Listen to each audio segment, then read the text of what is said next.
Welcome to Getting Defensive, presented by Gridiron Ratings. I am your host, JJ Werner. Tonight, we talk about Gary's top 10 second-year breakout players.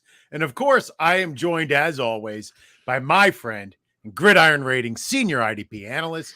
You can find him on Twitter at the IDP Tipster, Gary Van Dyke. How you doing, my friend? I'm doing great, JJ, and hello, fantasy football fans.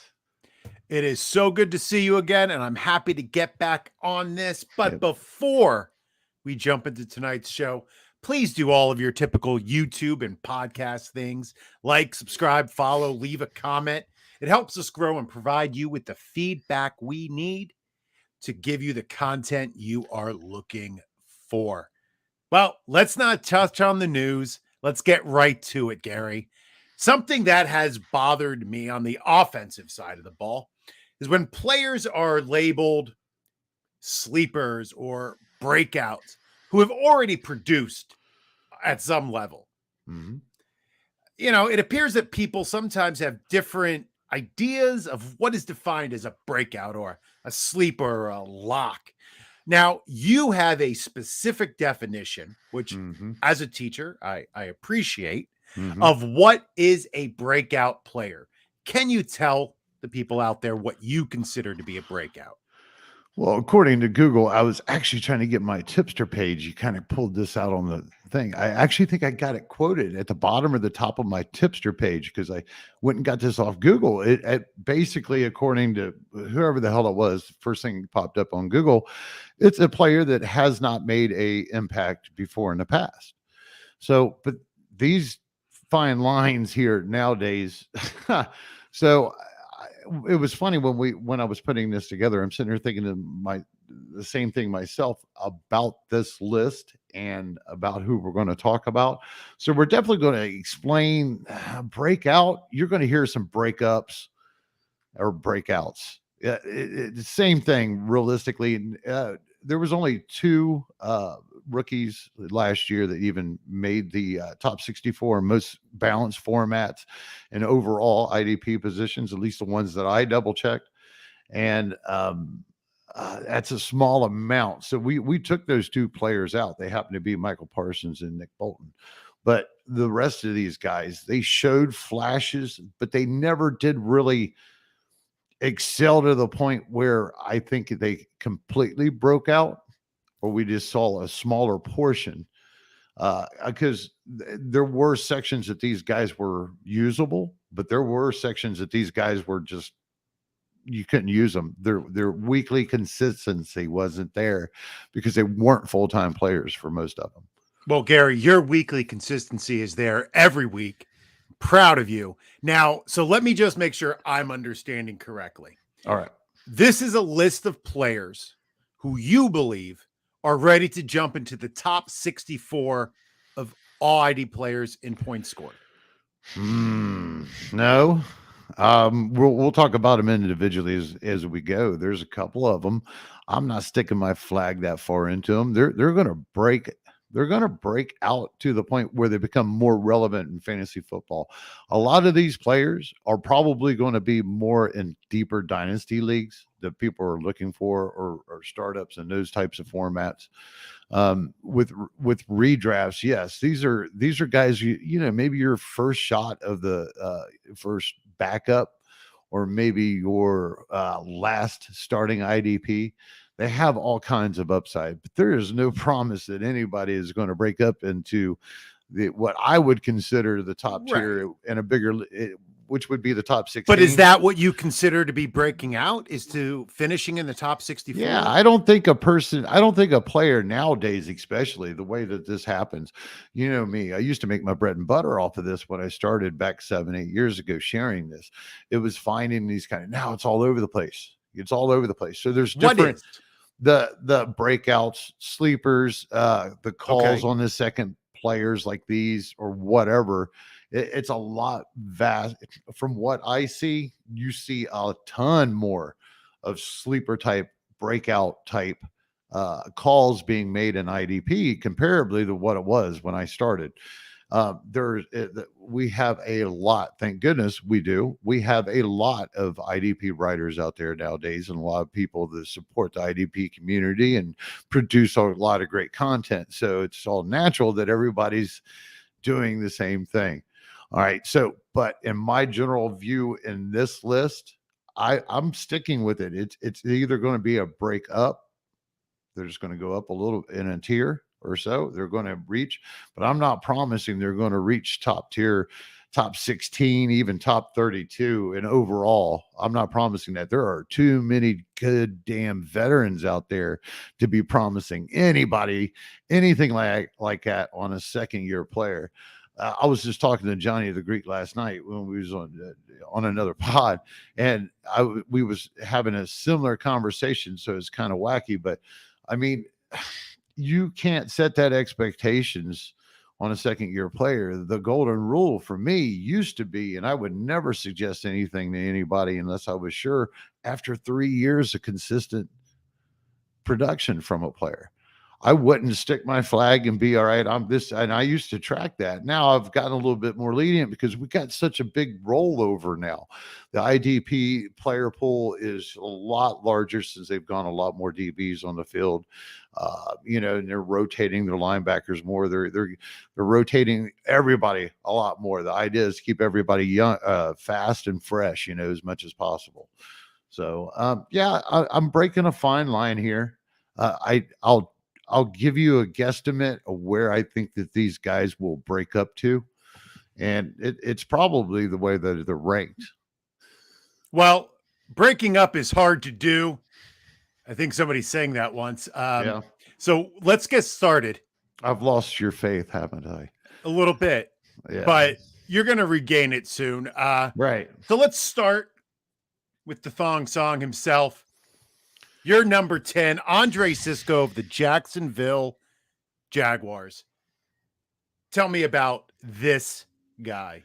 All right. So I actually wrote some articles about these second year guys a while back. They weren't called breakouts, by the way, JJ. If you'd like to have those links, I'll add them in the description below. I'm kidding. Anyways, you should.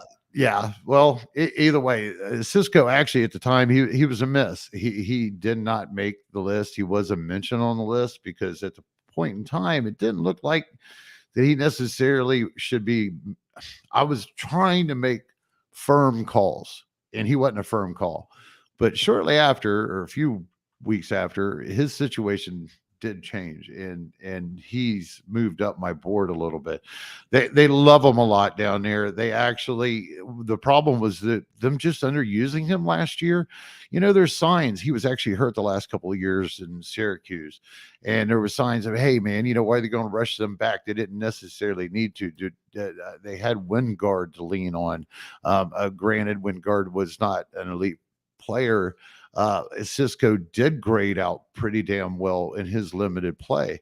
I think it was just a matter of them giving this guy his rookie learning curve and making sure it was his first healthy year in 2 years of playing football. And he's penciled in there. He's ready to go. Now, this is a defensive back. So I got him in here at number 10. I think he'll do well. I think he could be a really good DB2 this year. I'm not going to go jumping off no DB1 trains here, and he's a DB. So, I wouldn't go reaching for this guy, but you should be able to get him towards the end of drafts or even on some waiver wires out there right now if you look. All right. Yeah, I do see that PFF had him at a 67.9. He seemed to get some playing time last year. And you think that he could finish as a safety too? What top was 24? Top 32. Top 32. Okay. I think you can get in top 32. I like using 16 when I go deep. So I'm going deep on this. I'm going deep. So anyways, but I think, it's possible to see him inside that top 32. It's just a matter of more playing time from every aspect that you look from when you're looking at the camp reports, when you look at the numbers and you look into personnel. He's probably their best guy down there, and he's sitting down there right now in camp. It was an interview when I was looking some things up earlier, and he's sitting there just talking about how he's taken over this secondary. That secondary is his. He's ready. He's a playmaker. He's good in the box. There's nothing not to like about the kid, other than the fact he is a DB and that player pool is pretty big. All right. It doesn't seem like he has too much competition down there. I'm looking forward to seeing what Andre Cisco can do this year. Let's take a look at your next guy. It's none other. We talked a little bit about him, I think, with Mr. Menendez. Kwity Paye from the Indianapolis Colts out of Michigan. Yep.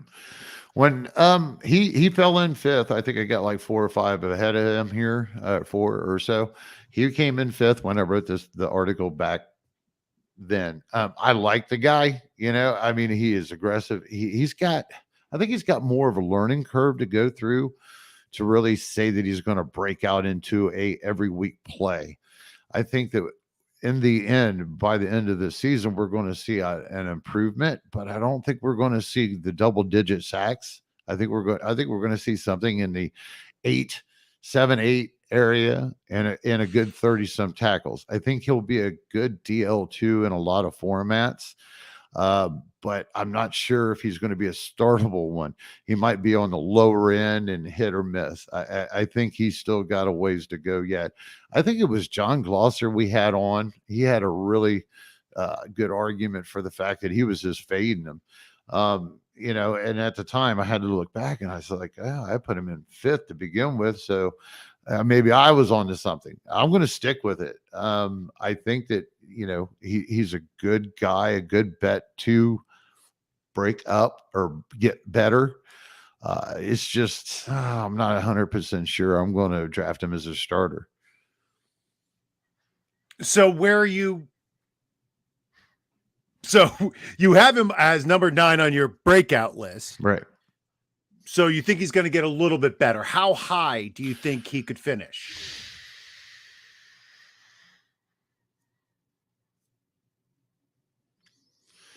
I don't know. You're probably talking about the range of,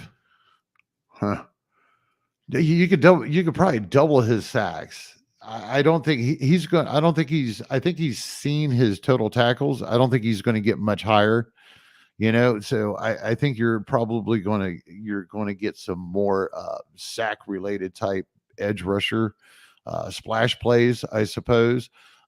More playing time on top of that, so there's going to be more opportunities for fumble recoveries and such. I just see it being kind of a productive by default if you want to put it to the wire. He's got nowhere else but up. Same thing with Cisco at 10. He did nothing last year. He's getting the start. He's going to break up. He's going to break out somewhere. So I believe that with Paye, he's going to be serviceable. He's just not going to be what a lot of people are hoping with a DL1. So would you draft Kwity Paye? Yes, I have. Okay.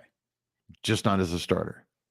But I'm talking about a deeper format too. So, I'm not sure. So you're thinking like an edge 3 somewhere in like the right after 24. Oh, definitely. Yes.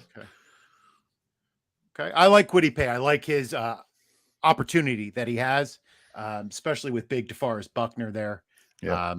Hopefully Yannick Ngakoue Big on the boost. other side Mm-hmm. will take away some of the pressure on him, but I'm looking forward to seeing what the kid can do this year. Right. Let's move to your next one. Let's go down to the Big Easy, and Pete Werner, the New Orleans Saints, is your number 8 breakout player. Yeah, he'd be so much higher on here if it wasn't for the fact that, we just know Mario Davis is staying there.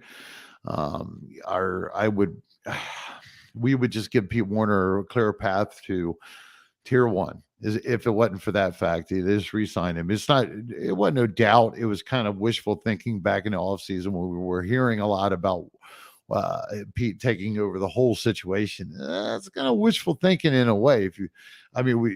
But either way, how it's worked out. But he's taking on that second inside linebacker role next to Davis. And even if that's only a 75% of the snaps on a year, Alexander Noam actually made a little bit of a living the last couple of years when he was healthy, playing those snaps and getting that kind of production. And he actually outproduced Davis for a few games. So with Pete Werner being in there, if he's going to see that anywhere from, I think it'll fluctuate. It'll probably depend on the game circumstances. So I think we'll see any kind of a fluctuation from say 70 to 80%, hopefully in that range, no lower than that. But on the season, we want to see 75%. I think he'll be a consistent LB2 and a great dynasty stash. He did grade out rather well by PFF standards with almost an 80, a 79.9 overall grade, which was very good for a rookie. The second highest among all of your top 10 list. I won't tell you who number one is yet. All right. So Pete Werner, linebacker 2 range. Like to hear it. All right. Let's move next. Oh, going up to Buffalo. I'm not a Francophile, but I do love Gregory Rousseau. Right. Big man on the edge. What's going on up there? I mean, the guy was underutilized last year. I don't know why they kept going with Mario Addison and Jerry Hughes. Those I don't know. I think they were like the Spinks or something. They'd been there so long. They were so old. They never got in there. They never moved. All right. So unfortunately, one thing is Rousseau is going to probably fit in opposite of Von Miller in that same role. So I don't expect the same thing. I don't expect him to start hitting double digits off the top. He is a little bit more of a slender and a edge bender, but he actually struggled a little bit in his pass rushing last year. He was a better run defender, and I kind of expect that to progress in that matter. I think he'll do well as a run defender, and he'll be pretty good at the sack. I think that down the future, you give him another year or two, what your triple digits might be, on the plate. He's been training with Von Miller over the summer. Von Miller is going to be playing the strong side linebacker from what I've seen. So, but he'll be rushing either way. So realistically, it should be Rousseau. He's got a couple of guys that was second rounders last year. Both of those guys, I believe, are they did okay when they got opportunity. I think they're both coming off injury. So, but he's clear cut on paper going to be a starter. And where do you see him finishing as far as edges go? I like him a little bit more in pay. I like him to actually be, if you were in a deeper format and so you had to use that third DL, I think he's a really good, solid DL 3. And if you let him, got to hold him for your DL 2, that would work really well too. But he's got a little upside. It's the defense, and it's going to be the competition. So I'm not giving him more than probably that 8 or 9 range of tackles, just a little more in sacks. Or yes, the sacks. Apologies, but you got like you got like the tackles. Yeah, absolutely. That's going to work out real. Yeah, it's going to work real well if that's his ceiling. Anything in the 40s would be with 9 tackles and any other playmaking abilities type stats like the passes defended or anything. Yeah, I think he's really going to rise up this year. Well, I hope so. I do have some shares of Greg Rousseau. Yep. So I'm hoping that he does break out. Our buddy Craig's a fan. Yes. Yes. Well, that means I'm in good company if Greg likes him. Right. All right. Yep. Let's take a look at number 6, somebody who I am excited about only because I made a trade for him. Divine Diablo, best name in the NFL. Safety for the Las Vegas Raiders, but moved to linebacker this year. Tell me about him. Gotta love this. This is one of those Cinderella story kind of. I mean, from my point of view, I seen this kid coming from nowhere last year. Of course, there's how many kids or how many young rookies in the NFL and how many players, but either way, he kind of snuck up on me. But I mean, I love the story of how he's gotten where he's gotten. And he has no competition other Jay Brown right now, which has kind of struggled over the last couple of years and lost his job basically this prior year. It should be to David Long, right? David Long took over his job down in Tennessee. Was it? Yes, I believe Yeah. so. Okay. I believe that's right. But with Devin, when he finally got his shot last year, he just showed he was ready by the time that they got him on the field, and they're going to start him. They should start him. It's going to be a competition in camp. We want Raider fans wants Diablo to win this competition. It's going to be exciting to see this guy. This is kind of Jeremy Chin cross here. I mean, basically. So he likes to get physical too. It should be. Ah, man, I think he does better than Perriman. I think if he hits the ground running, and I think he had a little bit of, maybe he's having coming off a little bit of injury, but don't quote me on that one. I might be mixing that with somebody else. But if he hits that ground running, I mean, Perriman realistically should only be a 2-down guy. He should be a run Right. He's buffer, not and that's it. Right. He right. He's shouldn't not be any on good in that field. coverage. So you want Diablo on the field as much as possible. I agree with you 100%. I love Yeah. Divine Diablo. I'm hoping he increases, of course, his snap share this year. Yeah. Maybe gets on nickel situations and opening the door for the future for him. Mm-hmm. All right. Well, let's take a look. Next up, everybody was very high on this gentleman, Zaven Collins, Arizona Cardinal. 25 tackles and what, like 195 snaps or something. I don't know. That's terrible, but you ain't going to believe this. He actually graded out pretty decent. He was way above par, I believe, or above par. Jordan Hicks is gone. Campbell's gone or been gone. So they're going to have those two tree trunks in there, just like they was talking about. Him and Simmons. I'm not crowning Collins as a linebacker one just yet. Like I see a lot of people kind of insinuating that he is. I think he's more of going to be a linebacker too. And I'm looking at the whole situation. I'm also down a little bit on Simmons. You got Simmons. You got Jaelan Thompson, the strong safety that broke out last year. You got Buda Baker. You got a decent front line. It's only going to be so much IDP meat on the bone. So to expect two LB1s coming off the same team, that's asking for a lot. You're asking for Tampa Bay, Devin White, and Levante David type stuff, or the old KJ Wright and Bobby Wagner, some of those combinations. Those don't really exist. They barely exist that they would be two full-time guys on the field all the time anyhow, So either way, I'm gonna earmark them both. The Brown, I think Collins is more just going to be a solid LB2, and he has nowhere but to break up, right? Break out, because he didn't really do shit with 25 tackles. So, and then I think Simmons will probably be a little bit better on the field this year, considering Collins' limited play last year and performance. And I'm going to slap with Simmons, probably the upper LB2, borderline LB1 low. Probably have some really good weeks for us. I think so will Collins.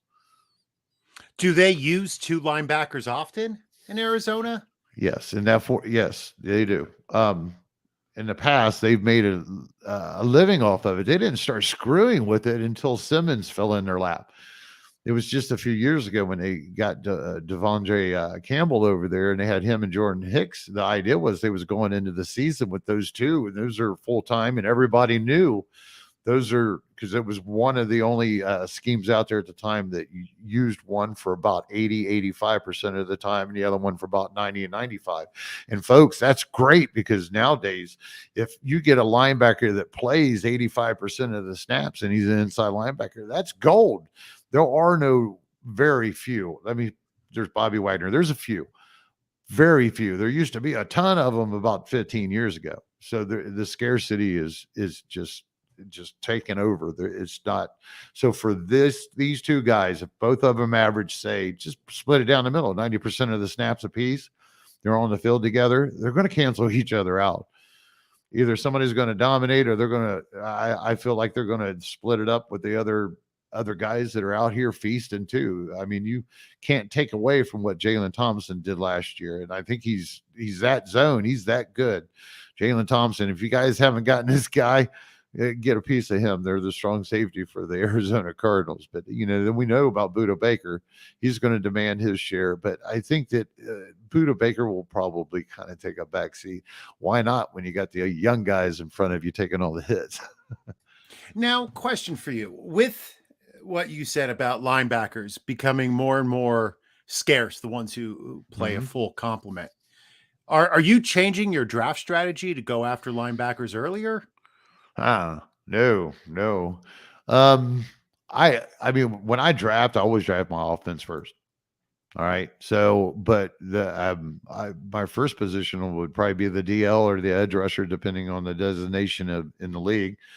I never get Darius Leonard unless I get him in trade and pay a lot of money. Like maybe I might have paid somebody in his league a lot of money for somebody that I want in a trade. I usually don't get to draft those guys because those guys go off the board early. So because there are more rotations within the inside linebacker core and all across the teams, there's a little bit bigger player pool there too. So like we was mentioning about Nolan Alexander, he and KJ Wright did it up there in Seattle for a few years. He was only, they played 75% of the snaps. They were still good LB2s and good plays in deeper formats. So, it's same thing. We have a bigger flush of the defensive backs in there. And then we have all these hybrids coming in that can play both. They're sending other guys to the bench. So the player pool, they have a lot more rotating going on. Again, keeping everybody fresh, keeping the 5, passing downs. They want as many as defensive backs or coverage people they can get on there. Put your rushers on there and your fat guys and everybody else better grab somebody and cover them. That's what the game is. It's a pass happy game, which is great for us. That's why we have some actual scores. I remember the 80s, the 7 to 13. Woo! Yeah, different time. Yep. Different time. Yep. A lot more predictable. All right. Well, let's move on to your number 4 then. Mr. Jaelan Phillips from the Miami Dolphins. Now, I mean, Jaelan had a great first year. He put 8.5 sacks, 42 total tackles. So it was kind of shocking to see how poorly he graded out, right? It was. Okay. 53.7. All right. I'm coming to this kid's defense. All right. I wouldn't have done this last year as a rookie, but I'm coming to his defense. All right. Yeah. I like that. That's an overall grade for the season. All right. Learning curve. I never expected him to come out of the gate and be number, he's a rookie. Like I said, there's just not that many rookies. So I never expected that much out of him to begin with. But where I'm interested is that stretch that he just went on a sack master. It was against some good defensive line or offensive lines at the time. Maybe not cream of the crop, but considering that he was a rookie, thrown into the fire, I have no problem. And I think that it would have been even worse. Could you imagine if he wouldn't have been productive for that? What it was like 6, 7, maybe 8 weeks there from like 13 down to 6 or something that he really got on a stretch. If it wouldn't have been that, could you imagine what the grade would have been? So he was terrible the rest of the time, but he showed enough. He's going to be put right back into that fire. He's going, he's went through his first learning curve. He's got a taste for it. I have no reason to doubt that he won't be an effective edge rusher too. I don't know. You could probably in some formats get him as a DL, as a linebacker. I'm thinking of like if it's not a big splash or a sack heavy league, it's got to be a little bit more than balanced. He might be more of a depth player and dependent on those sacks. So, but if he's an edge rusher, if the scoring's right, I have no problem having him as an LB2. Yeah, I always forget about leagues that don't have like true position. I do a lot of true position in MFL. But yeah, being an outside linebacker can kill his value unless he does have that edge or DL eligibility. Right. You gotta make sure that I do that. I guess I've done this long enough that I usually catch myself and I try to make sure that I verify that. There's been times afterwards I was like, damn, I hope they didn't take that wrong. Don't go get him. He's not a good linebacker. He's a better DL edge rusher. Yeah, it's a fine line sometimes when you're talking about deeper leagues. Well, and that I just think goes to show that if a player like Jaelan Phillips at like the medium level, and then you talk about somebody like TJ Watt at the top level, who still is good in any format. Right. But, when you're taking out these players from the player pool just because of how you call them in your league, in your scoring system, Yeah. then maybe you should change what you call them. But I'm going to be banging the drum for true position every chance I get, because it only makes sense to me. That's living the dream, right? Even the NFL players, they want to be called by their true position. I believe I had heard that a couple of years ago. Well, it affects their pay. Yeah, right. It Exactly. affects their pay. All right. Well, who is next? Now we're up to the top 3. One of my favorite guys, Odafe Oweh from the Baltimore Ravens from Penn State. Love this guy coming out. Love his story. He had a pretty solid rookie year. Tell me about him. Well, he's getting ready to see a nice little bump. He did end up playing about 65% of the snaps last year. He was really a raw prospect coming out of college. He was not a technical wizard, I guess you could say. So, but he had a twitch, and he is quick, and he can bend off that edge. So Baltimore got a hold of him. They put him right into rotation last year. Yeah, it's not overwhelming, stats there. So I don't know anybody that I can remember that really could depend on him last year in any lineups. He did have, I know, using my start sit charts, having the right matchups, I was able to call a couple of those games for those sacks and some of those better outings. But he's got a lot of room to go, and I think that room is definitely, man. I'm he still needs. I think his real breakout will be his third season. This year, I think he's going to break out into that really serviceable edge rusher, 2 DL2. Again, he's the same kind of designated player in that 3-4 scheme in Baltimore that Phillips would be. So as a linebacker play, make sure that the scoring is correct for you.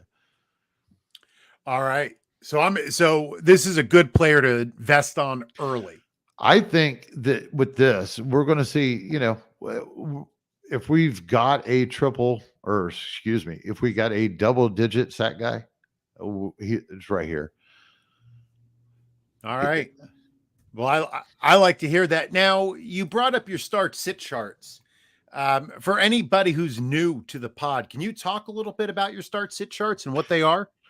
It's a 5-step formula that I created a long time ago because I was a lonely guy in a basement playing fantasy football. No, I'm kidding. I wasn't that bad. I had family. They just was laughing at me. They just didn't talk to you. Right.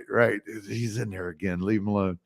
But either way, I figured this formula out, and I was actually using it for personal use for a long time, and I just figured it out by hand. And then when I started getting into the fantasy football industry, I decided I know this works. I've tested it. I've used it for years. It's carried me.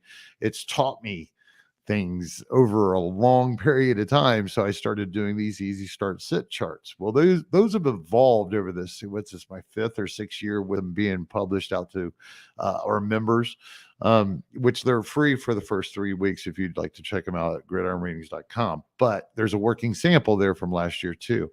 But back on track of what I was talking about, getting with Jeff, the founder, he helped me automate them so that instead of me spending hours and hours, because I used to spend 24, 30 hours a week sometimes filling these things out. I was the only one doing it and putting it in print.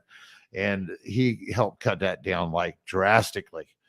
I'm talking 8 hours, it's a few clicks. Wow. Okay, that's a huge change. Right. That's a drastic change. So I put in my tipster takes, but all the other information I used to have to gather is already in one spot for me.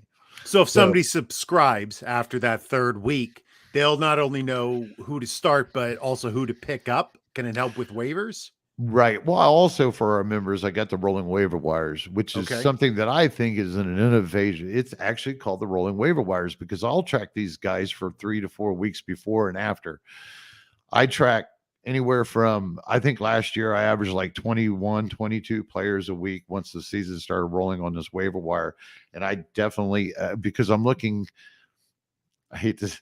I'm not giving away any trade secrets. I use the start sit charts and I can look ahead a little bit. So I can actually tell by the what's happening that this is a good target. And 9 times out of 10, I put them on there and I'll check them. I leave them on and I say, all right, this is how they did good this week. Do you want them again this week? No, because it's not a good matchup. And I go on and I do this until that player's, if he gets like 3 or 4 weeks in a row that he's producing, then he's no longer on anybody's waiver wires, right? If he's worth it because he's already been picked up. So then I drop them and I pick up fresh people. Same idea. And I rotate these players all the way through this. I've never seen another waiver wire like it, but that is another thing that we have for the members. And it is based off of some information. And I love my charts. They are very informative. They give a lot of information.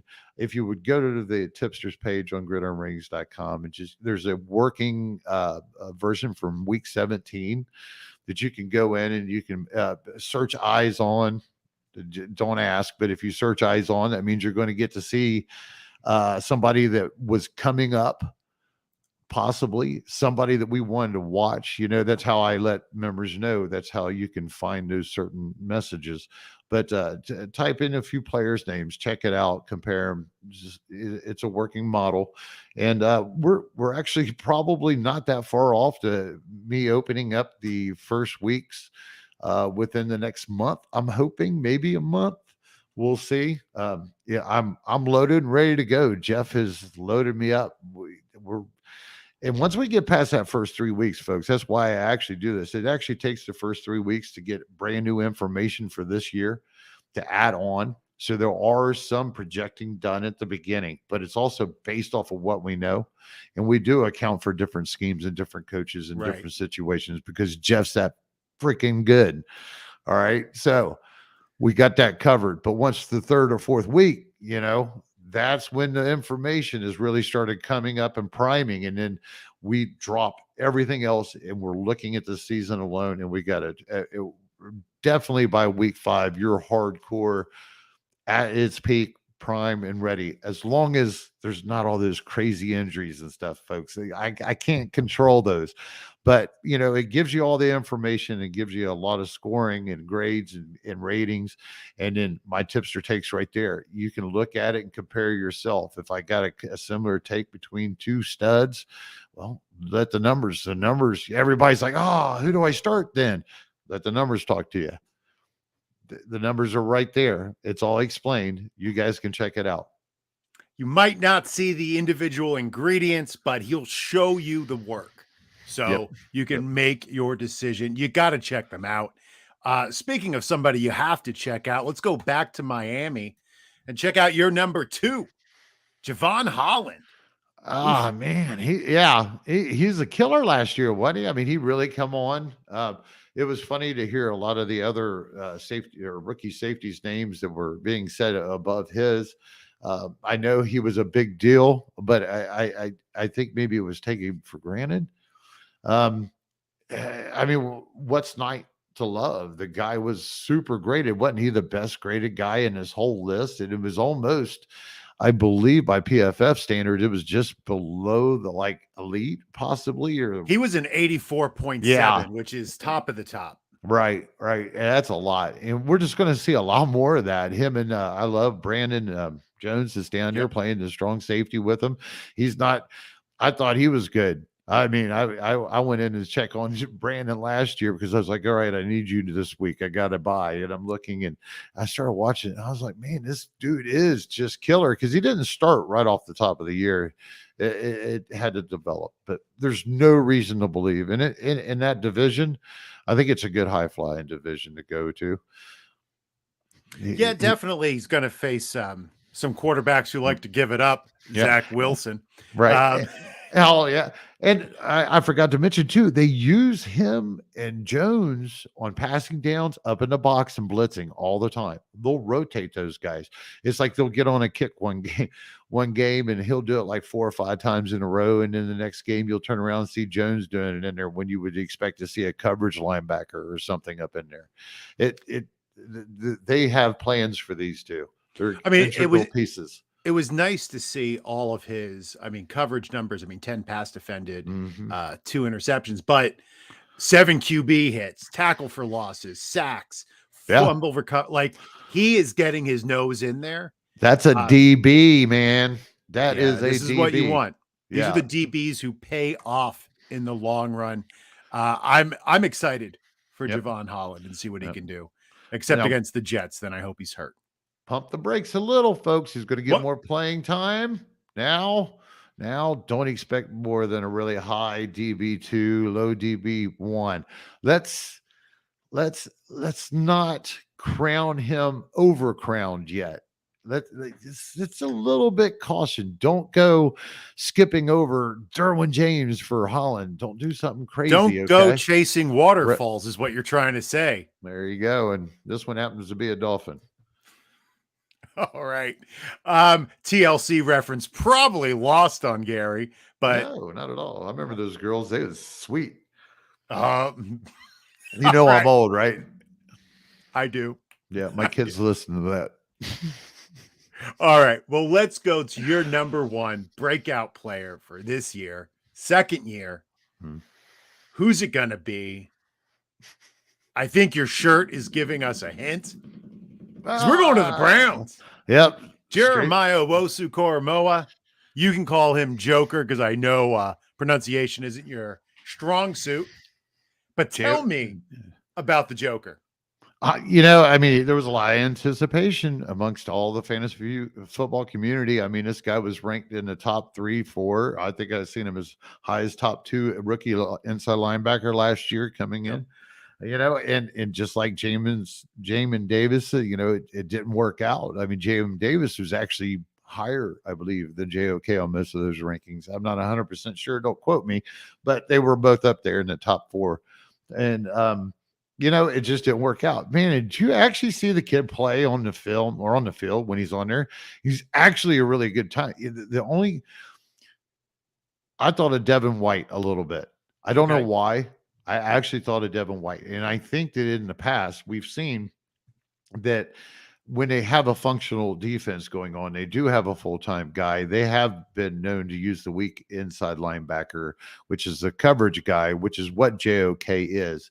Walker, I was anticipating a lot more out of Walker at the middle inside linebacker, but he basically, and he almost played this too, is this 2-down thumper role. That's why he never really peaked all the way, I believe, when it come to his IDP potential last year. We thought he might have. There's only Jacob Phillips there now, I think, with Walker. JOK is penciled in as a starter. They're going to throw this kid into the fire. And when you've got a defensive line like that in front of you, and you've got a veteran like Walker, at least he's ran a lot of Indianapolis's defenses in the past when Leonard went down or Okereke was down. So I love this kid's opportunity, and I don't have no problem. He's going to hit triple digits. It might be 101, but he's going to hit triple digit tackles this year. Is he going to be an LB1? Depends. Does 101 fit into your LB1? I'm asking you. I don't have charts. Riddle me this. Gut feeling. I'm not going to hold your feet to the fire if you're wrong. Do I think he's top 10? No, I don't think he. The weirder things have happened, but I don't think he's top 10. Let's give him another. Let's see a real breakout next year. If we're going to see it, if we see a breakout this year that can get him in the lower LB1s or a steady, solid LB1, that's great, because then we'll be projecting him the next year to be in the top 5. You know what I mean? It'll be automatic because it'll be his 3rd season. He's primed and ready. So it'll be a whole situation when we get there next year. But for this year, yeah, I think that's just it. I don't know if we're going to see a lot of playmaking abilities. I'm looking at his base tackle production, and I think that is going to hit right above the 100 mark. All right. Well, that's good to hear because I'm looking forward to seeing what this sophomore can produce this year.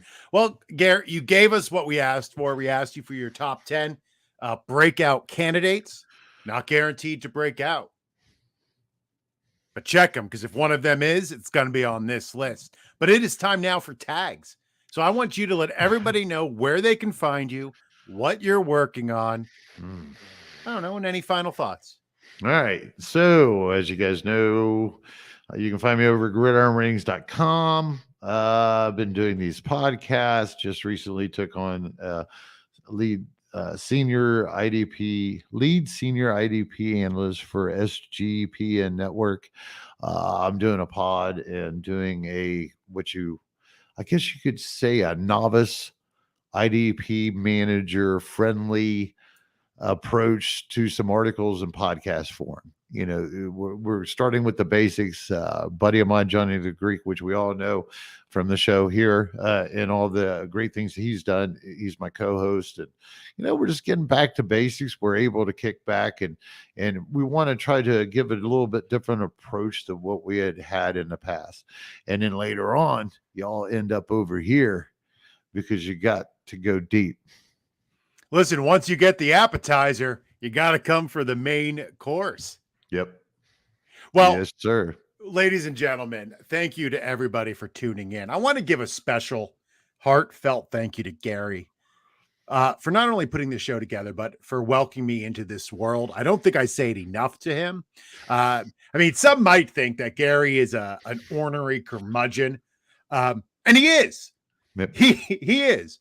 But Gary has the biggest heart in this industry and is always willing to support a fellow traveler. So thank you, my friend, because when you say you're going to do something, you follow through and you do it wholeheartedly. So from the bottom of my heart, I wanted to thank you for that. Thanks, man. I appreciate that, JJ. Sure. Well, I don't say it enough, and I just wanted to make sure you heard it. But for everybody else out there, I'm at JJ Werner. You can find me on Twitter there. Be sure you're tuning into all of our podcasts on Gridiron Ratings, the Fantasy Chop Shop with Ronnie and Jeff on Saturdays. Getting Defensive will be back next Tuesday with the host of the Fantasy Nightcap, Shane Barrett, putting together a great tournament, Polly's Playoffs for Alzheimer's research. I was a part of it last year and this year. Super excited. And pull up a chair next Wednesday for the Rider Dynasty Pod, which I host with special guest Matt Donnelly from the Dynasty Vipers Network. So excited to get him on the pod. I met him at the King's Classic and ready to chop it up with him. But remember, my friends, your path to the title starts with Gridiron Ratings. Boat drinks, my friends. Boat drinks.